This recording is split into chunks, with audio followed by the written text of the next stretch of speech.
Sound check. Testing. 1, 2, 3.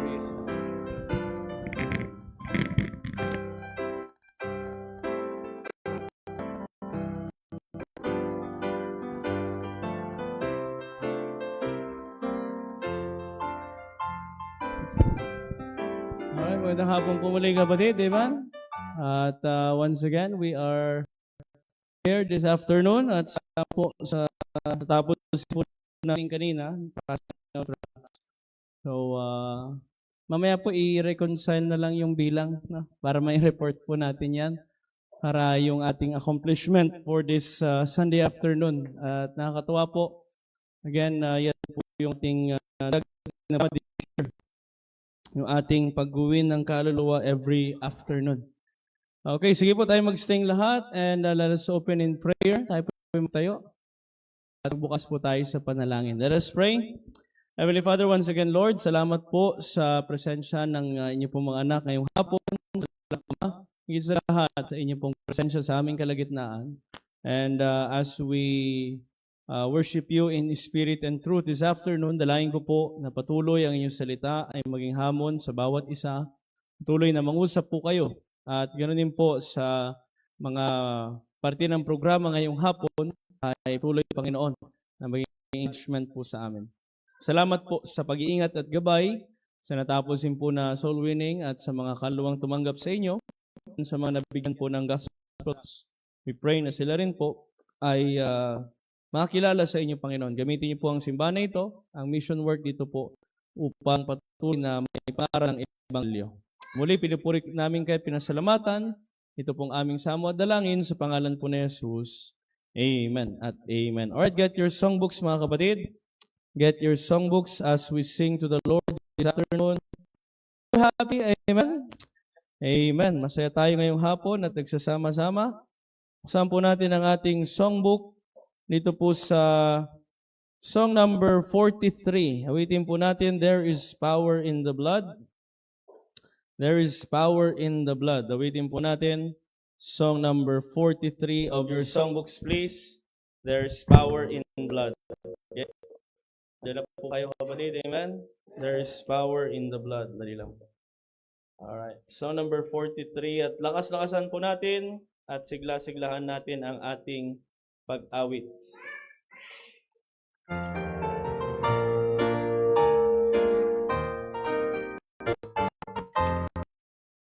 Writing po natin on the first stanza now, sing.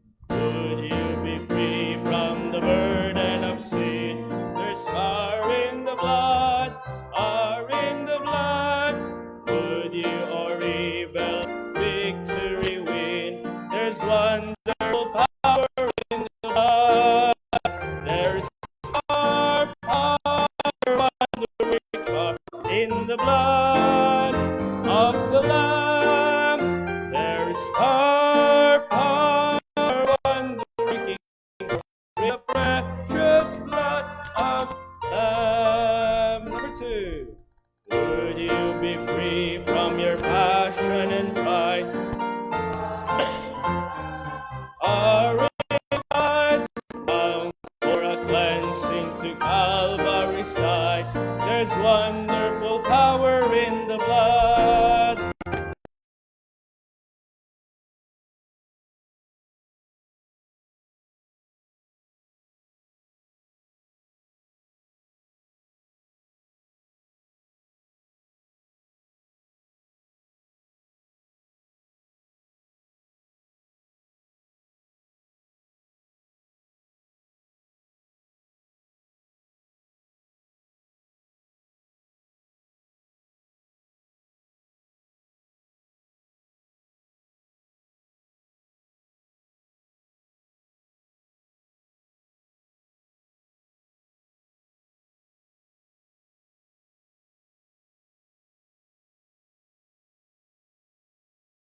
Amen, amen. Salamat po sa awitin na yan, amen. We need to touch the world, di ba? It means kailangan maabot natin sila. Maramdaman nila ang pag-ibig ng ating Panginoon. And ngayong hapon po, ay ang ating pag-aaralan, tatalakayin ay isa pong parable of the Lord Jesus Christ. And this is to challenge us kung gaano kahalaga po na makita ang puso, tibok ng puso ng Panginoon. That's the heartbeat of heaven this afternoon. Let's open our Bibles, please, in Matthew chapter 15. Let's all stand. Matthew 15, babasahin po natin from verse number 1 down to verse number 15, or verse 10. Matthew chapter 15.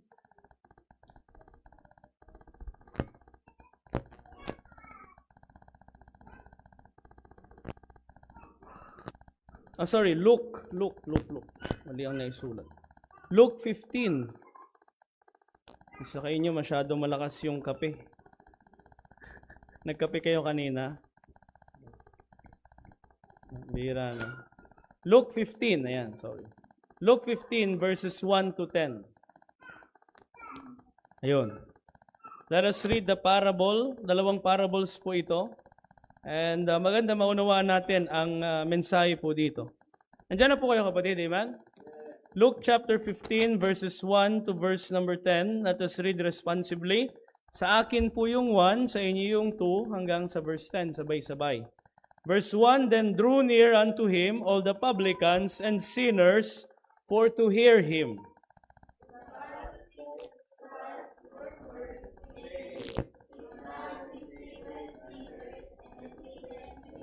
And he spake this parable unto them, saying,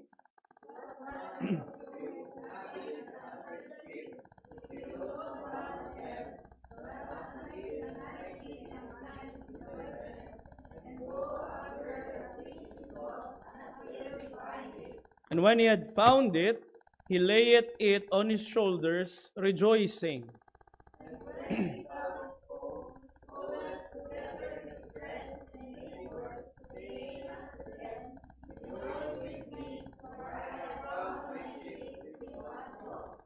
I say unto you that likewise joy shall be in heaven over one sinner that repenteth, more than over 99 just persons which need no repentance.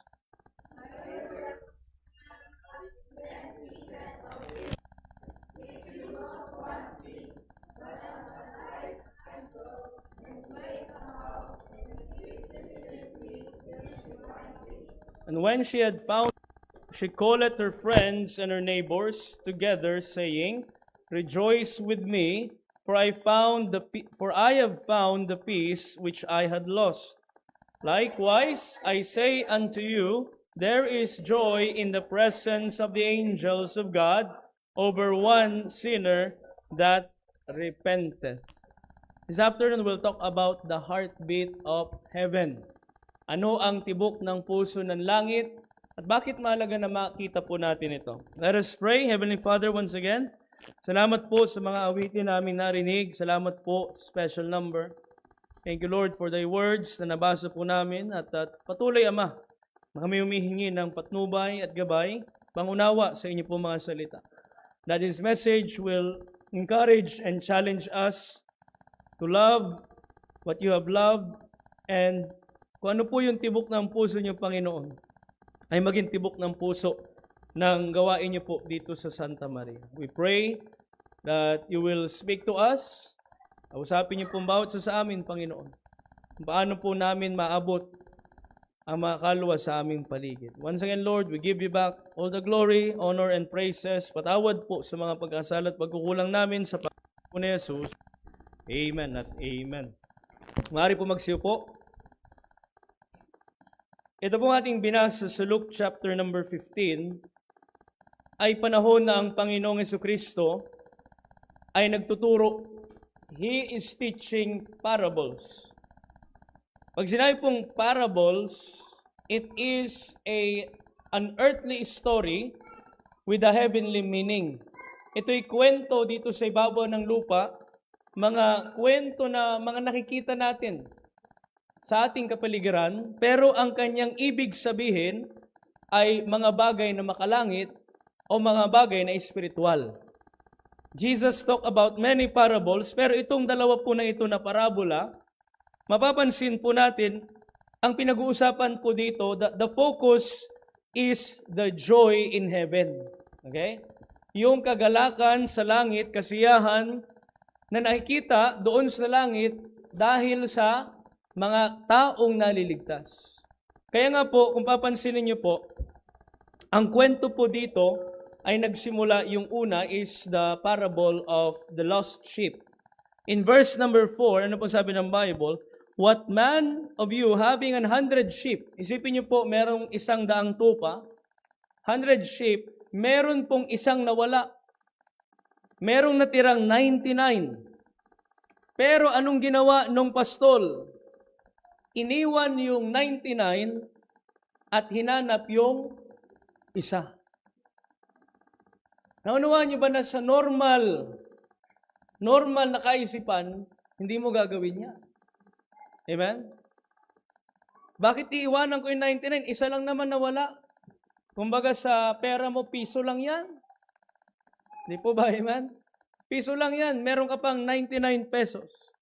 Pero alam niyo po, ito nagpapakita na ang pag-ibig ng Panginoon sa mga kaluluwa na napapahamak ay higit sa kaya nating gawin dito sa ibabaw ng lupa. Amen? That is the love of God. Na yan ang kalooban niya na makuha natin. Kaya nga po, ang usapan sa paghahayag ng kaligtasan ay hindi po sa dami, kundi sa bawat isang tao na nanliligtas. Amen? Just one sheep na matagpuan ay kung makikita po natin na andun po yung kagalakan.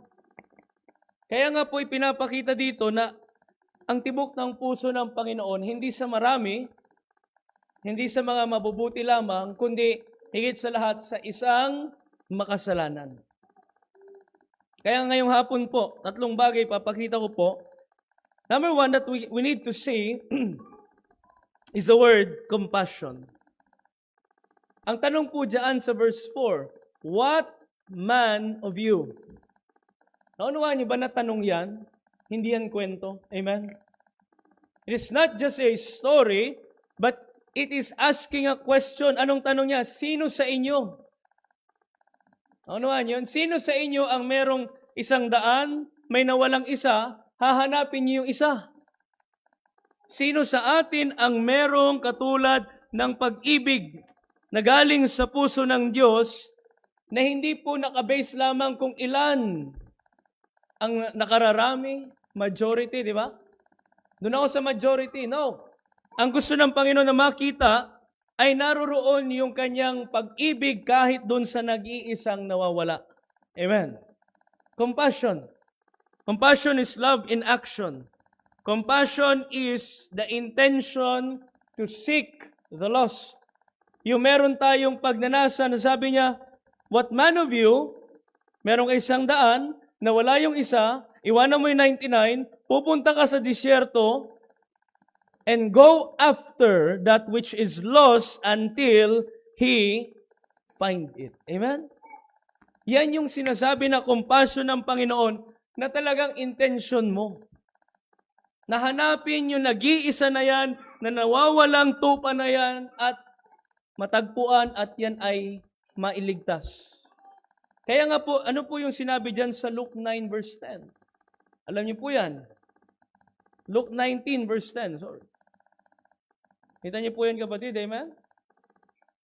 For the Son of Man is come to seek and to save that which was lost. Hindi po naparito si Kristo para iligtas yung mga mabubuti ng tao. Yung mga nandoon na sa kanyang kawan. No. He came here to seek and to save that which is lost. Kaya nga, yun yung ating pattern. We need to find the lost people. We need compassion for the lost. Amen? Compassion. Ang compassion po ay galing sa puso. na lalabas sa ating nguso. Amen? If you have a heart that has compassion for the lost, you will tell them about Jesus. Ako po pag nagsusulwining, lagi ko sinasabi, Baptist Church, we are not here for denomination. Hindi kami dito para pakilala ang simbahan namin, para madala kayo simbahan, no. Ako ay naparito para ano po? Para malaman nyo ang kaligtasan sa pamamagitan ng ginawa ni Kristo. Kaya nga po, ito nagpapakita Napagandang tanong, sino sa atin kaya? What man of you will go after that which is lost until he find it, just like the Lord Jesus Christ? Kaya nga kapatid, ito po ay tibok ng puso, heartbeat. When Christ came to this earth, ano ang kanyang tibok ng puso niya? Napansin niyo ba? Puntahan natin ito. Verse number 1. Tingnan niyo po yung konteksto. Then drew near unto him all the what? Publicans and sinners, for to hear him. Sino ang lumalapit sa Panginoon? Mga makasalanan. Amen? Mga taong sa mata ng lipunan ay mga kriminal.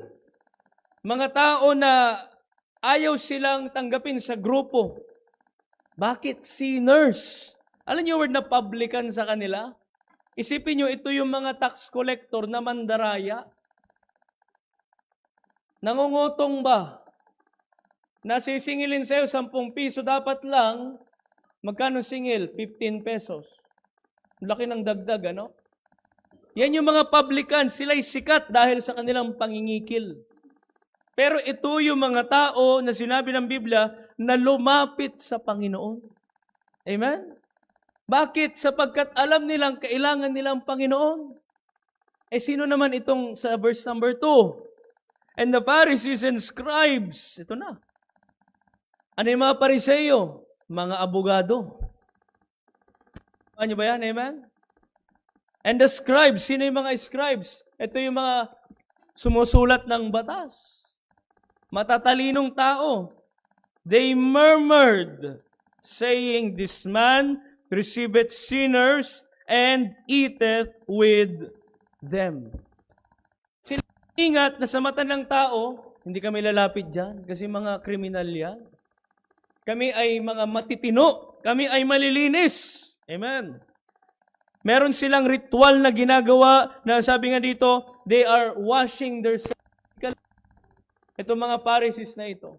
Na ayon sa kanilang paniniwala ay kasama po yun sa kanilang pagiging malinis. Pero alam niyo ba kapatid na ang Panginoon, hindi niya inintana kung sino ang lumalapit sa Kanya. Amen? That is why for us, our compassion must be for all the people that are lost. Yan man ay mayaman, yan man ay mahirap, yan man ay bata, matanda. Alala ko yung last na pinuntahan natin dito. Yung ini-invite natin dyan, ang pangalan nun? Francisco. Yung loob ng bahay niya, nag-iisa lang siya sa buhay. Pero sabi ko nga, kailangan niya ng ebanghelyo. Amen? They need the gospel. Kaya nga ito pong halimbawa na ito, tingnan nyo, sinabi ng Bible. Tingnan nyo po sa verse number 6. Ayan. Verse 5. Ayan, baba tayo. And when he had found it, he layeth it on his shoulders, rejoicing. Ano ang naramdaman nung tol na natagpuan niya yung nag-iisang nawawala? Kasiyahan, kagalakan. Kaya nga po, number 1 is compassion for the lost. Number 2, celebration in repentance. Na kapag ang tao'y nagpakumbaba, masaya ka. Amen? We are glad because they are repenting. Tingnan niyo sinabi niya, and when he cometh home, he calleth together his friends and neighbors, saying, rejoice with me. Naunawaan niyo ba kapatid, na ang ginagawa natin dito ay nagiging kasiyahan para sa buong simbahan? Amen? That every sinner na nababahaginan, sabi ko, nag-share kayo ng gospel, nag-pass out kayo, ipunan. I-share nyo bakit ako'y masaya na nakikita ko na maraming naliligtas. Amen? We are celebrating what? Their repentance. Na nakita natin, alam nyo kanina yung sineran ko, nag-anthrax, naninigarilyo, umuusok pa yung bibig. Pero by the end, na nag-share tayo ng Word of God, sabi ko, sige po, magpipray tayo. Mahalaga po na gumawa kayo ng desisyon ngayon. Siya mismo, tumayo na. Wala na yung sigarilyo, naubos na eh. Tumayo siya. At sabi niya, sige po, pastor. Sabi ko, ito'y utos ng Diyos, handa niyo bang sundin? Nakilalanin niyo si Kristo ang tagapagligtas. Ano nakakatuwa pa doon? Nung tinanggap niya ang Panginoon, sabi niya, birthday pa niya ngayon.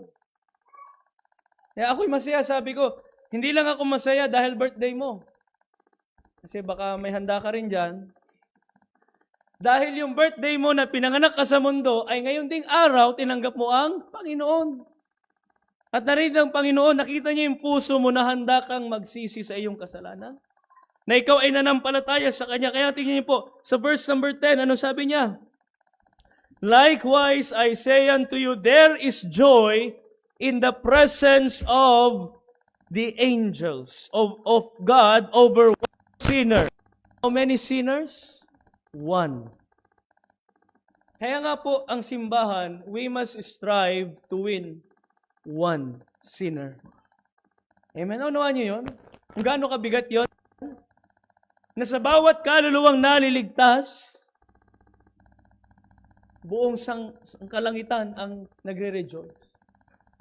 In verse 7, I say unto you that likewise joy shall be in heaven over one sinner. Kaya nga, huwag nating isipin, ang kaya ko palang isa. Hindi mo alam, kapatid, na sa isang makasalanan na yan, napapasaya mo ang Diyos. Amen. The angels are rejoicing.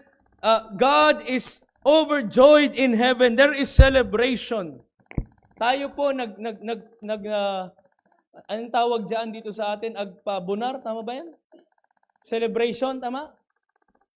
Bakit? Kasi merong nakapagtapos, merong may birthday, tama, di ba? Pero hindi ba alam sa langit? Bakit nagsiselebrate sa langit? Dahil may naliligtas. Amen? May isang kaluluwa, isang makasalanan na nagsisi ng kanyang mga kasalanan. Ang reaksyon sa langit. Kaya nga, masaya tayong nag-uwi ng kaluluwa. Why? Napapasaya natin ang Diyos. At kung ang Diyos, kapatid, ay masaya sa atin, ano mga bagay ang hindi kayang ibigay ng Diyos sa atin? Kung masaya siya sa buhay natin. Amen? Di ba kayo mga magulang? Nyo, anong grade mo, anak? Uy, ang galing, puro line of 9. Amen, di ba? Oh. Kayo pag line of 9 yung anak nyo? Amen, di ba? Tuwan-tuwa yung nanay ko nun. Bakit? Honor student. Wow. Honor student. Pagdating ng 4th year, walang award. Malungkot. Kaya sabi ng advisor ko, pambira ka naman, Mr. Dumenden. Ang tagal mo sa school na ito, every year, may award ka. Kung kailan magtatapos ka ng high school, saka wala kang award. Kaya yung mga magulang ko, medyo malungkot, sabi nung advisor ko, sige, ikaw naman ang yun sa sports. Ang laro ko po nun badminton. Hindi pa ako ganito kalaki. Nakakabuelo pa. Ako ang number 1 sa school. Sige, ibibigay ko na lang sa iyo award for excellence in sports. At least, akit ka pa rin sa may award. Ano niyo yung kapatid? Na masaya tayo dahil sa mga bagay na yan. Pero ang kasiyahan ng Diyos, hindi dahil magaling tayo, hindi dahil tayo ay maraming nakalap dito na katalinuhan, degree, karanasan. No. The rejoicing, the celebration in heaven is for one sinner that repented. May nagtanong sa akin yan Pastor, paano mo nalaman nagsisiyan? Sabi ko, paano mo nalaman na hindi nagsisiyan? Binalik ko yung tanong. Sino sabi? Siya lamang at ang Diyos. Kaya nga tandaan nyo kapatid, napakahalaga po ng bagay na yan na sa ating ginagawa bilang Kristiyano po, we need to share the gospel. Because heaven will be rejoicing not because of our faithfulness.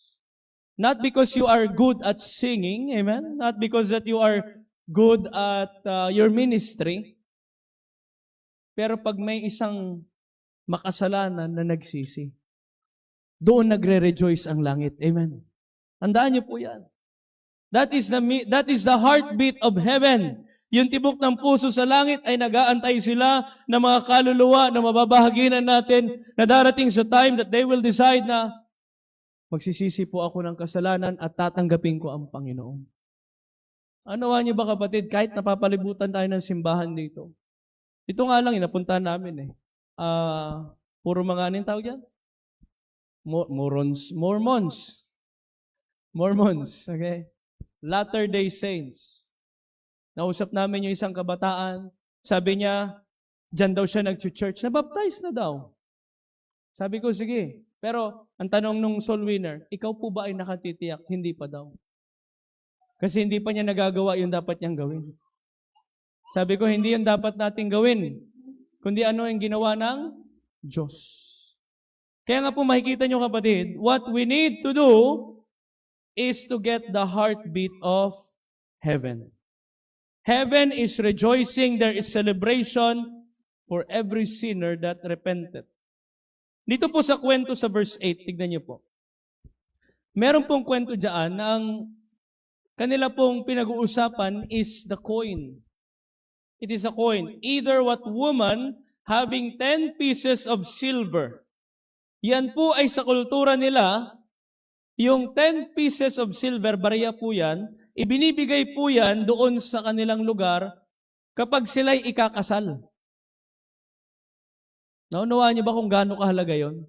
Bawat isang piraso na yan, every piece of silver coin is very important sapagat yan ay wedding gift ng groom sa bride. Nawala niya yung isa. Naunawaan niyo ba kung gaano kabigat yon? Anong mararamdaman nung kanyang groom na niregaluhan ka, tas nawala mo isa? Di ba? Amen? Mabigat. Kaya nga makikita niyo kapatid, siya po ay nag-rejoice. Bakit? Natagpuan niya yung nag-iisa na coin. Siya po ay nalulungkot. Bakit nawala yung isa?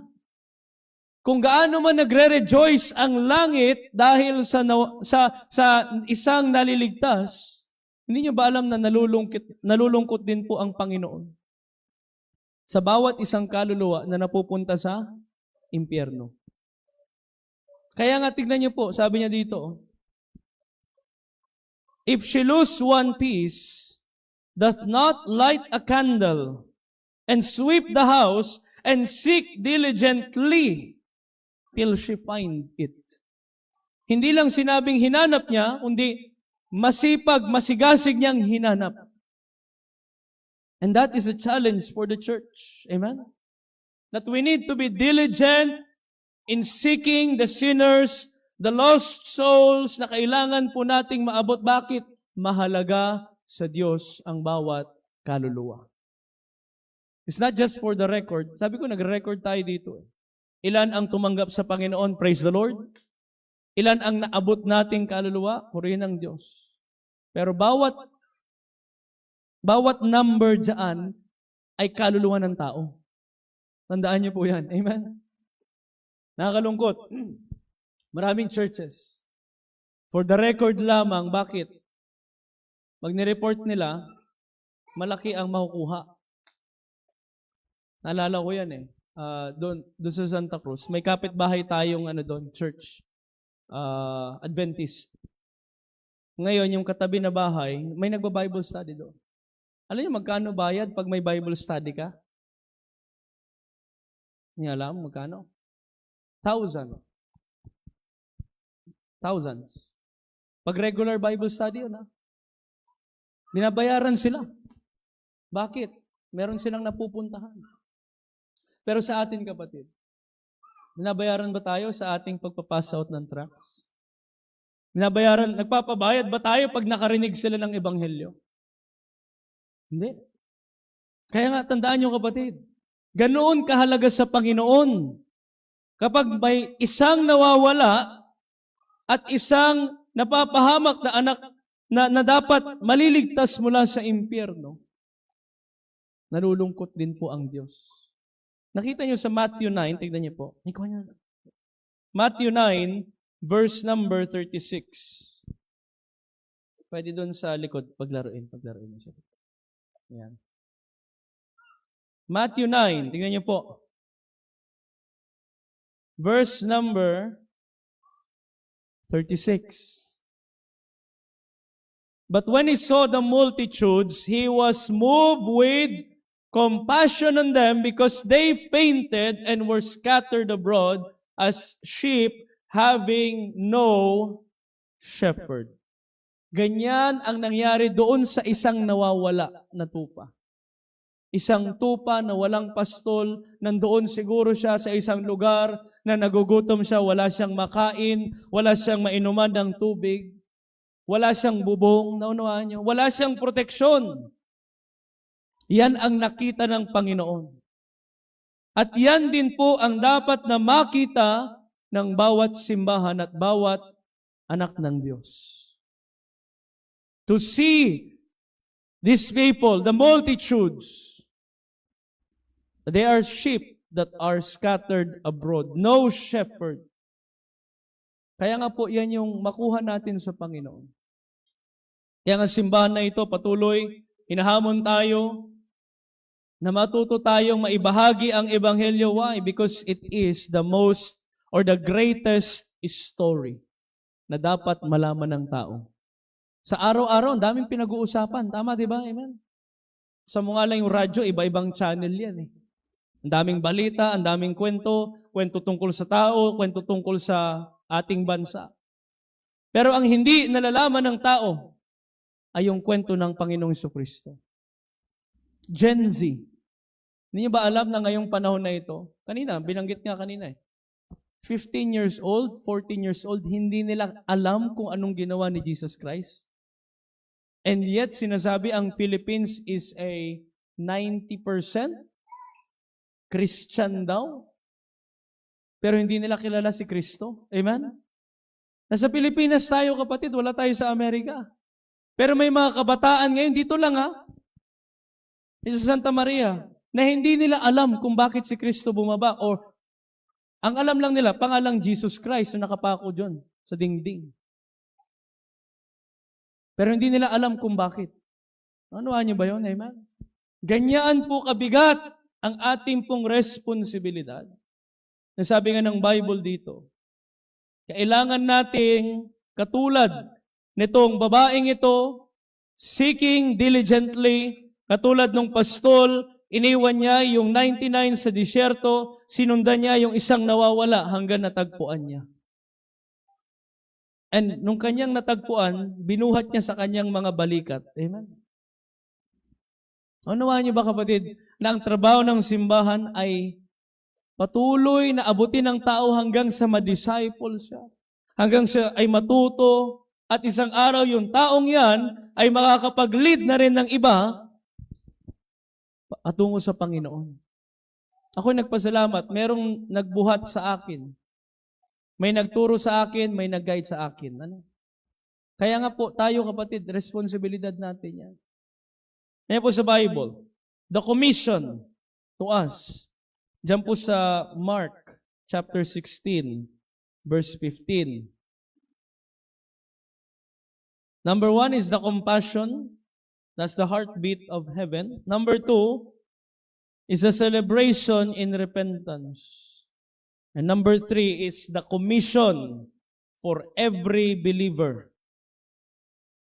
May utos sa bawat ligtas at bawat anak ng Diyos. Mark 16:15.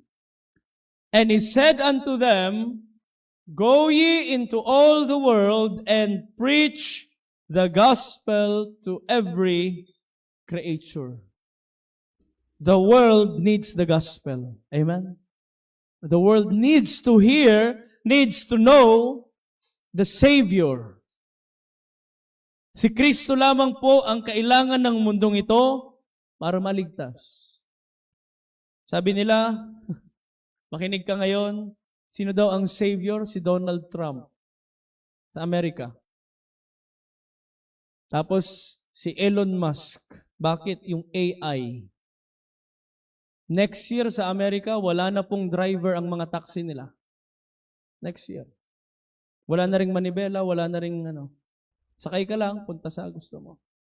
Sabi niya, in 5 to 10 years time, magpo-produce sila ng mga robot na gagawin yung mga gawaing bahay.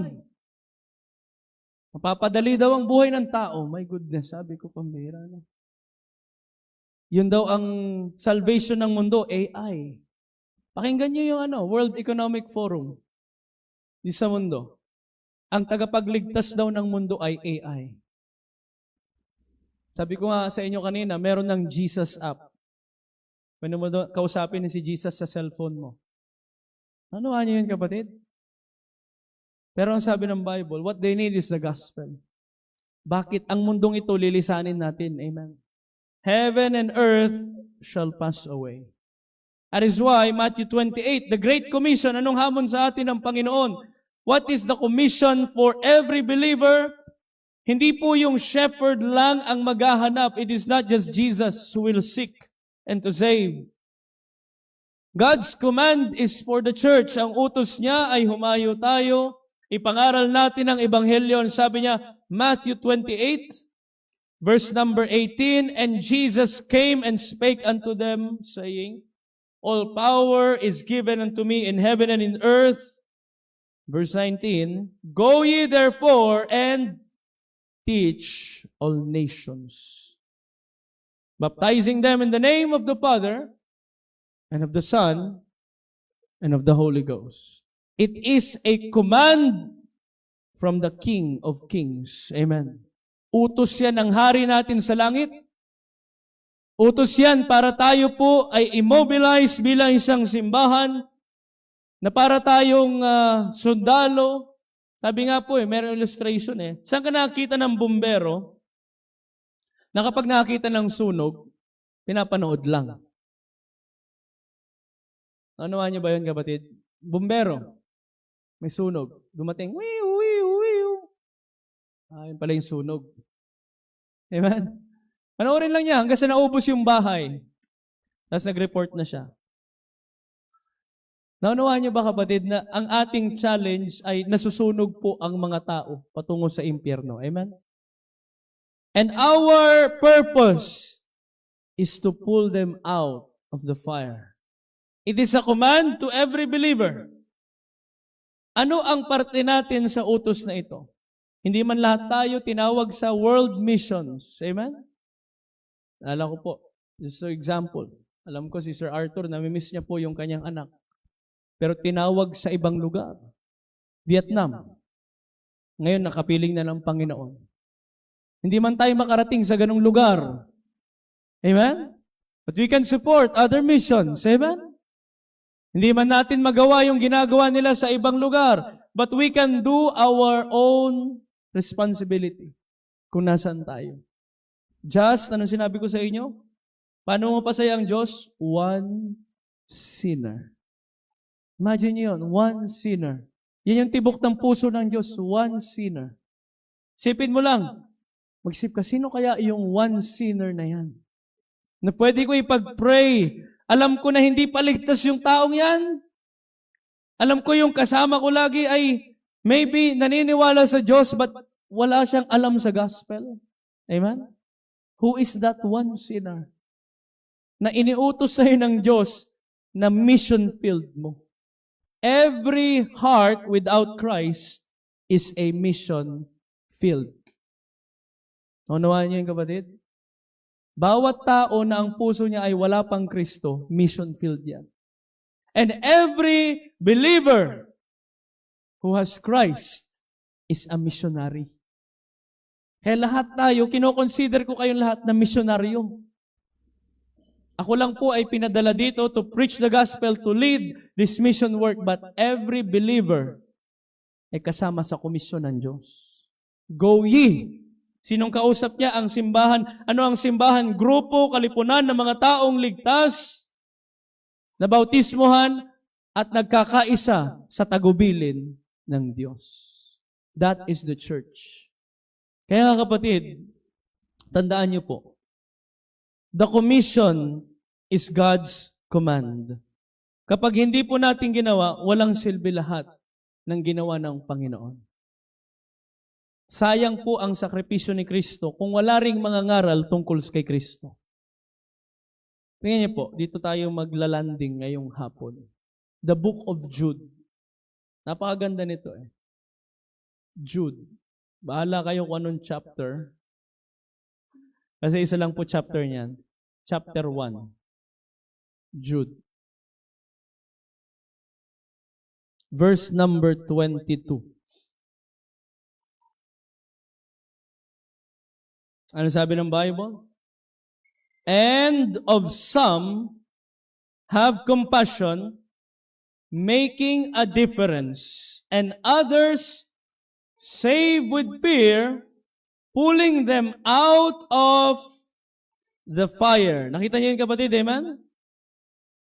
Pulling them out of the fire, hating even the garment spotted by the flesh. Naunawaan niyo, kapatid, na ang mga unbelievers ay nangangailangan ng isang soul winner na hihila sa kanya mula sa apoy at patungo sa Panginoon. Huwag nating mamaliitin ang trabaho ng pagwiwin ng kaluluwa, sapagkat yan ay tibok ng puso ng Diyos. Ang sabi niya dyan, some have compassion, making a difference. Alala ko yan eh. Nagbabasa ako ng mga story. Merong isang lalaki, pumunta siya sa isang beach sa may malapit tabing dagat, Igid Tibaybay.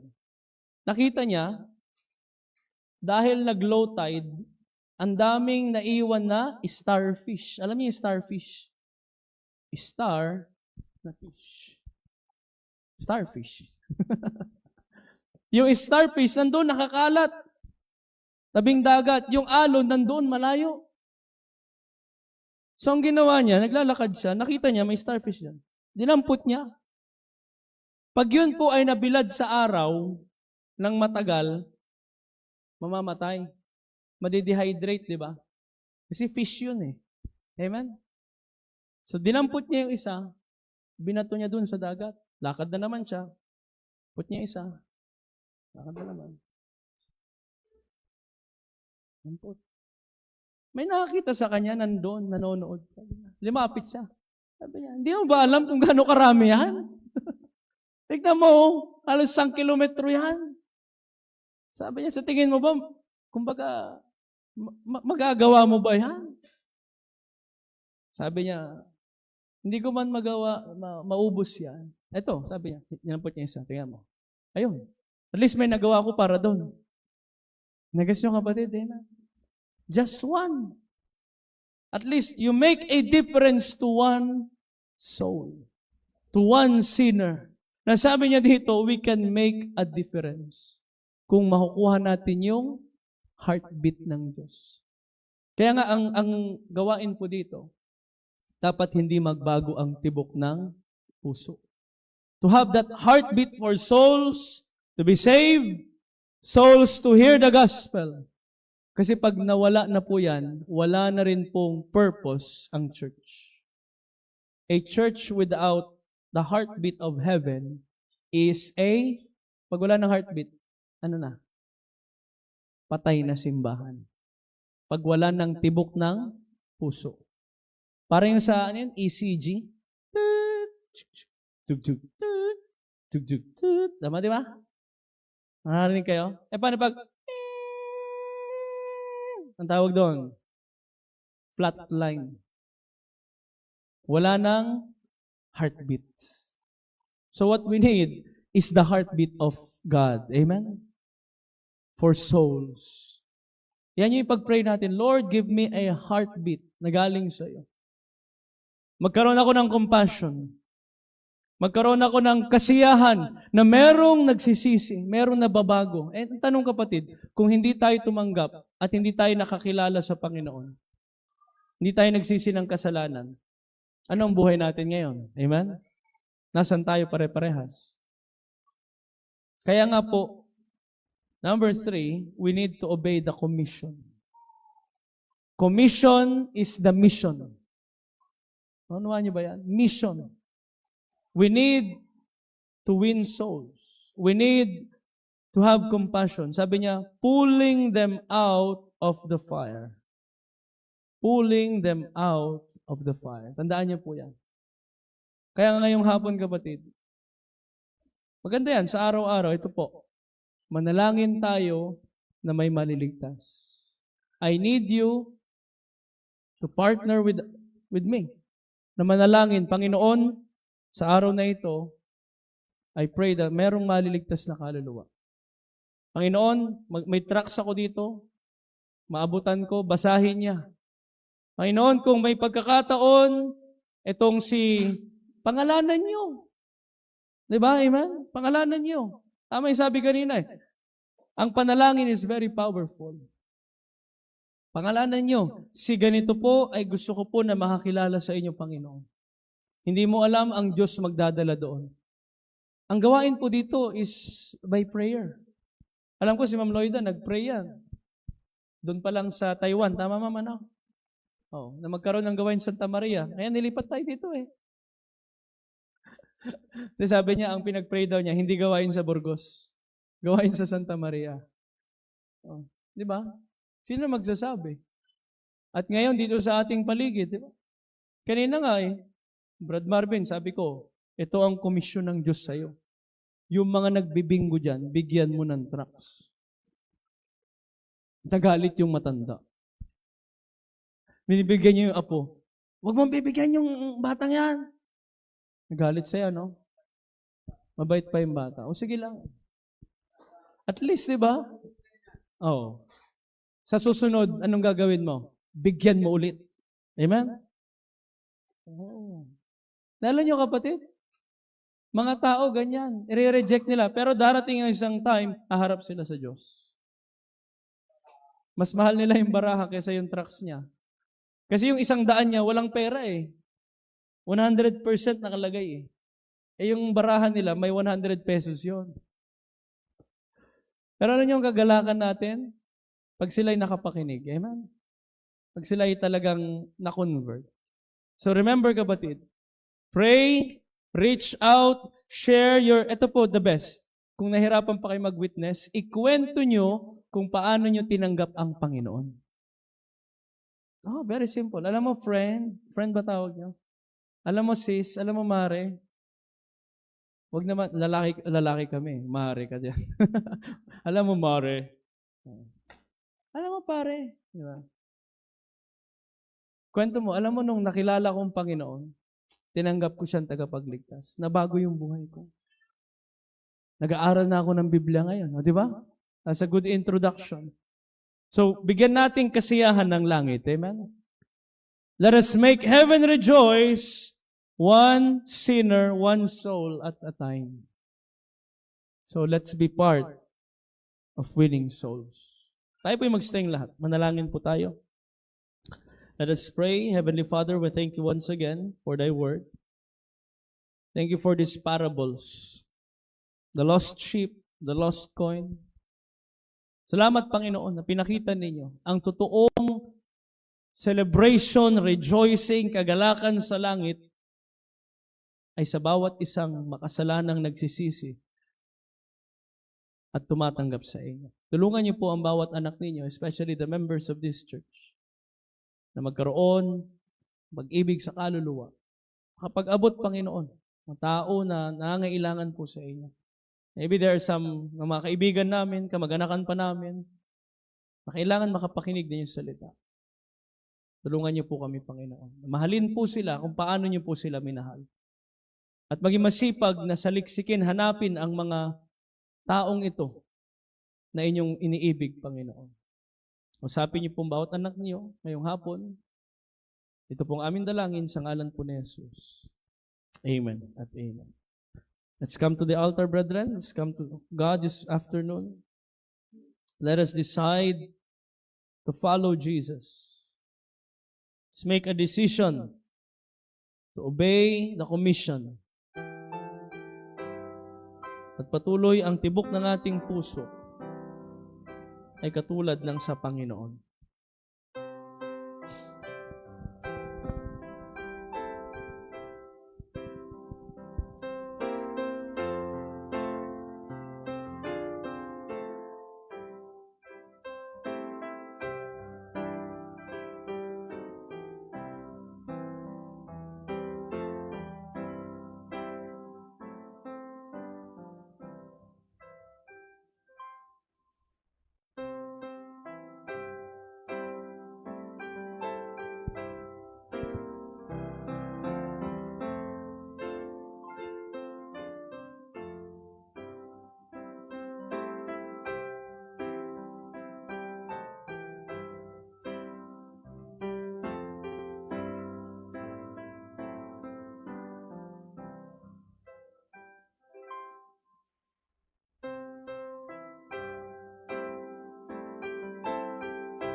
Salamat po sa salita ng Diyos. Amen? So, may tira pa ba tayong tracks po dyan? May naubusan na, no? So, dito pray, may reproduce po natin kasi meron pang konti dyan yung 100%.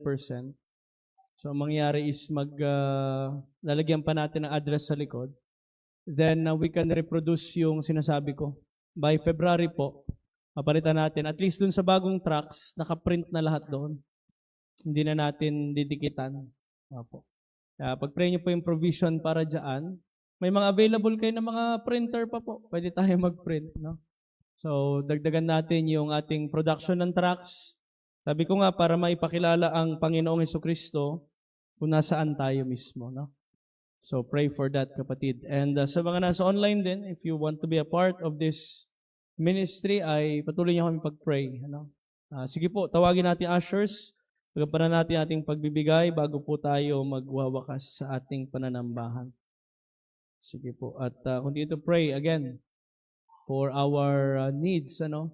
Diyan po maglalagay tayo ng cabinet for our utensils. At salamat po sa mga naguhugas. Nakakatipid tayo ng paper plates. Kasi mas gusto nyo maghugas. So at least may mga dishwashing liquid naman. At panalangin niyo po kasi nagpaplano si pastor, hindi po dito i-connect yung water pump. Meron doong sa labas na pwedeng pagkonektaran. So lalagyan na lang natin ng tubo papaloob para pag nag-CR po kayo dyan, gagana yung gripo, di ba? On nyo lang yung faucet, may tubig na. At kung malalagyan na natin ng flush na maayos, di ba? So, ma-improve po natin yung mga pinagkalob sa atin ng Panginoon. At yan ang maganda na maayos na katiwala tayo. Then ito po, I think this week, simulan na namin, gagawin nating lababo yung baptistry. Para next time, pag naghugas kayo, nakatayo kayo dyan, maayos, tapos may apron kayo na maayos, di ba? Magandang Oh. Para hindi kayo dyan sa baba na naghuhugas. At yung ating baptistry, pinaplano namin dyan sa harap. Para mas kitang-kita agad. Alright? So, sige po, tayo ay manalangin para sa ating pagbibigay. Let us pray. Heavenly Father, we thank you once again, Lord, for this afternoon. Pangunahan niyo po ang inyong mga anak, turuan niyo po na patuloy na maging matapat sa amin pong mga blessings na tinatanggap mula po sa inyo, Panginoon.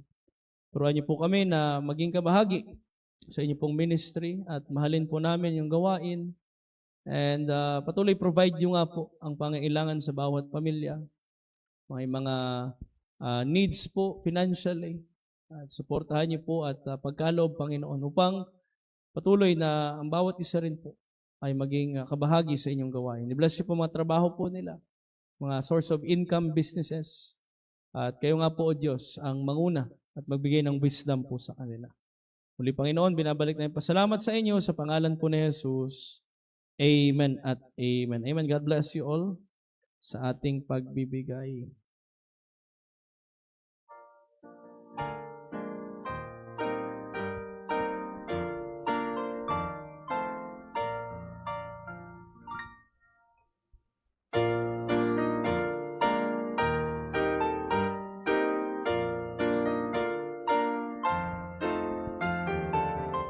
Naalala ko po pala yung mga violin students natin. Okay lang ba yun, ma'am? Ipadala natin ng tawag ito. Dalhin na nila pag pumasok sila sa school. Okay lang kaya yon? Mabalin. Para malpas ti school na, anyo oras ti ti dismissal na? Haan, iji malam. 4 to 4:30. Pwedeng doon na lang sa bato. Sakbay nga gawid. So, kasi baka si Sister Mira Hadasa, pagka yung ading ko po na isa, ay baka pumunta rin dito. Pwede rin ganon. So, pwede ko isama. Or even ako po, mas malapit na ganon. At least doon na lahat. May space naman doon sa may likod, kung po. Pwede doon mag-practice. Kasi gusto ko po na may balik yan. Itong 2026, yung mga nag-aaral ng musical instruments, may schedulean. May pianist tayo na pinagpipray Si JJ. Mag-pray niyo po. Oo. Kahit na nga ma-develop. Oo. Maganda sa lalaki yung piano. Oo. Dagdag pogi points. Hindi. Yung mga anak ni Pastor RJ di ba? Nalala niya. Oo. Bunga ng COVID yun Dahil sa COVID at baot. Oo. Natuto sila. Ang gagaling na ngayon. Ito yun. Sila na halos ang nagtuturo sa mga ibang mga churches, mga young people. So, ang talent natin ay paggamit natin sa Panginoon. So, ganoon na lang po. Dalhin lang nila. Pwede tayo mag-schedule. Yung 4:30, pwedeng malapit lang Pwede nga mag-jogging papunta doon. Tapos mag-review for isang session is 45 minutes. Oo. Mahaba na yung 1 hour actually. Pagod na yung kamay. So, yan po ang natin. Okay lang po ba doon, Ma'am Joanne? Saan si Ma'am Joanne? Okay lang. Doon na lang sa bato. Oo. At kung hindi, doon sa park. Pwede rin sa park, di ba? Sa harap. May park doon Sa may yung pinagsimulan natin sa office ni Ma'am Mary Christian yun. Civic. May park doon sa baba. Oh. Doon nga maganda, malamig. Okay? At pag may opportunity, makapag-soul winning pa doon. Alright? So, pray for that, kapatid. Tayo po magsayo. Magwakas tayo sa panalangin. Ningin natin si Brother Arthur. Sir, pakiwakasan niyo po sa panalangin. Let's pray. Dakilang Diyos na sumasalangit, marami pong salamat, O Diyos, sa iyong dakilang pag-ibig. Pinagtipon-tipon mo naman kami sa iyong tahanan. Nakakarinig ng mga mensahe mo, yung mga dakilang salita, O God, sa iyong dakilang kalooban, masunod namin, O Diyos. Maging guide namin sa aming mga buhay. Marami pong salamat. At ang hiling po namin ay patuloy mo kaming pagpalain, O Diyos. Sa aming pansamantalang pag-iwa-hiwalay, ingatan mo po kami, pabalik sa aming mga tahanan ng bawat isa. Pati po ang aming pastor, pamilya niya, Pastor Jonah, pansamantala naming iuwan din ingatan mo po sila. At ang dalangin po namin ay mabigyan mo kami ng sapat na kaunawaan sa iyong mga banal na salita. Ito po ang aming samot dalangin sa pangalan ng aming Panginoong Kristo Jesus na ibugtong dana. Amen. Amen. Amen. Makipagkamayan po sa bawat isa and thank you for your presence this afternoon. See you all on our midweek service. Amen. Kita-kita po tayo sa midweek. God bless.